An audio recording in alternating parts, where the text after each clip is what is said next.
Welcome. I'm starting a new. I just made my cat jump. Sorry, darling. I didn't mean to make a jump. I am going to be starting a new series where I basically run through my DJ recommendations. This is basically going through like my YouTube history and looking back at all of the DJ sets that I've watched and anything that is basically to do with music. Because yeah, I feel like this is better than scrolling, do you know what I mean? And I'm also very much guilty to doom scrolling on my phone. One, stay motivated when it comes to like finding new songs and stuff, as well as actually appreciating full DJ sets. So yeah, we're gonna go through my honorable mentions. This is just a handful of the ones that I have actually watched. The first one,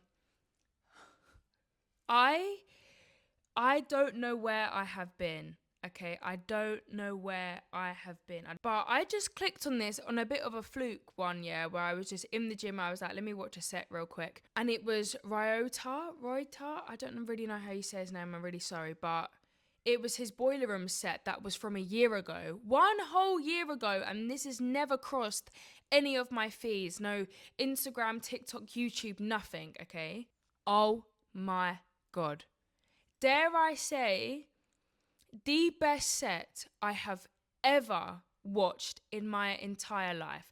And that is not even me saying it on a fluke one, yeah? I am saying this genuinely was one of my favourite sets I have ever watched and listened to, point blank, period. The consistency that this guy had throughout the whole thing was actual magic and madness at the same time. It was like those two combinations came together and just created this set. It was unbelievable. I would literally have sold my soul to be at this set.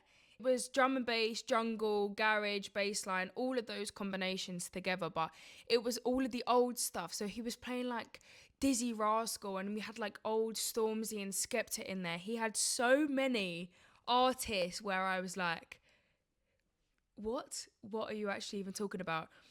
And you know when a set is so good, you almost are laughing. It's like you actually like can't get your head around how good this thing is. That's exactly what I was like. I was at the gym and I was chuckling to myself, shaking my head like there is no way that I was just listening to what I was listening to. It was unbelievable. And this to me is a set that I can go back to many times. So if you need some good drum and bass and jungle to listen to, this was just chef's fucking kiss. I wanted to lick my screen. The next one I watched isn't actually a DJ set. It's Josh Baker. He did a 20-minute track. This was with the channel called Syntho.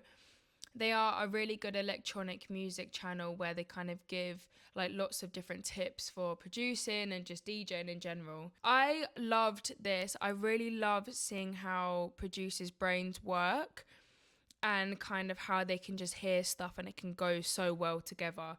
I will say that this is definitely not a tutorial video. Like, he doesn't really go into detail about what he's doing. He kind of just like places the different notes and the beats together. So I feel like if you're wanting to learn how to produce, I don't think this is really a video because he does go very quick, because obviously, yeah, he's got like 20 minutes to finish a whole house track. And I love going inside people's brains and just seeing how like their ears and their brains just link stuff together. And also, I've actually never used Ableton. I've only ever used Logic. So this to me was like a good introduction basically of how Ableton works. The video is only 20 minutes long, so it's super easy to watch. I definitely recommend watching that one. The next DJ set I have is MPH Miles Per Hour. He did a DJ mag set. I loved this. I love Miles Per Hour.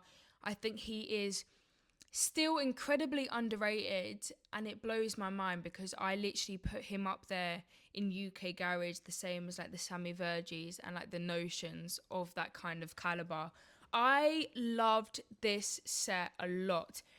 It was really easy to listen to, and I really loved the fact that he had a very good dynamic of music. He had a lot of obviously like the proper bassy, the bassline stuff, but he also had a lot of lighter kind of housey garage as well, which I really, really like. I think it's always nice like sprinkle a little bit of that lighter stuff in there. Absolutely love Mars Pereira. If you don't know, please get to know. He's an incredible DJ.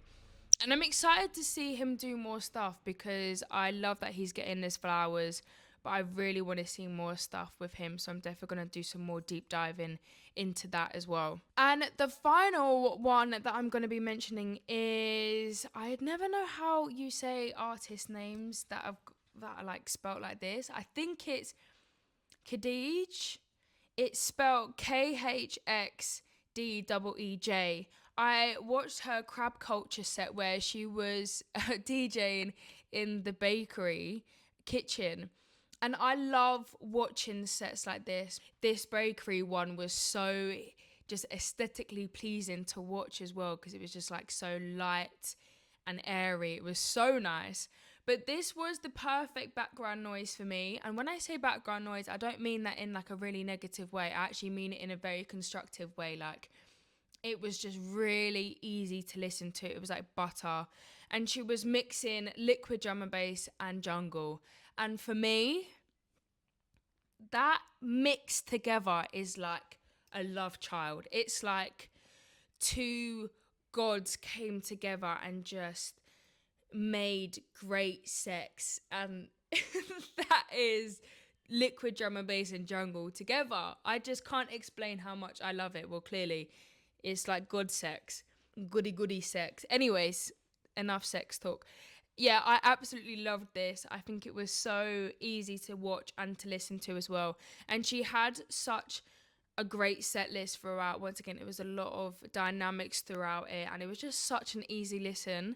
And when I went onto her Instagram, she only has 6.5k, which is so crazy, but she's absolutely doing her big one because I've seen a couple videos of her knocking about as well. So I'm definitely gonna go through those ones. But yeah, I'm excited to see what she's got, and I love it when you've just got a good female DJ and she just actually fucking smashed it. So that was another very big win. So yeah, I'm a happy bunny, to be honest with you. I feel very motivated when it comes to music and DJing again, which is obviously what I love. That is my hot take for this week. Please let me know if you have any other recommendations of stuff that I should watch or listen to, because I love filling my day with this stuff. So anyway, please let me know. But I hope you guys enjoyed my little deep dive picks for the week.